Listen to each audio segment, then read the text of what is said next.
पहा मित्रांनो, आपण आलेला आहे आता दीपक बियांची गाडी बघायला. पाहू शकता तुम्ही, कलर मारलेला आहे भाऊ.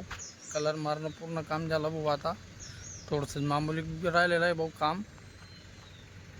बघू शकता तुम्ही गाडी.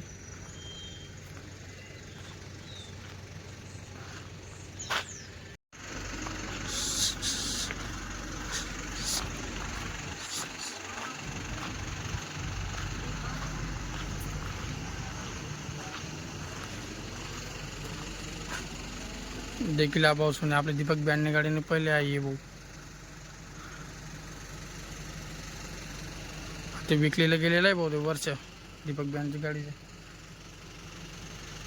ही पाहून घ्या आपली दीपक बियांची गाडी आता न्यू अपडेट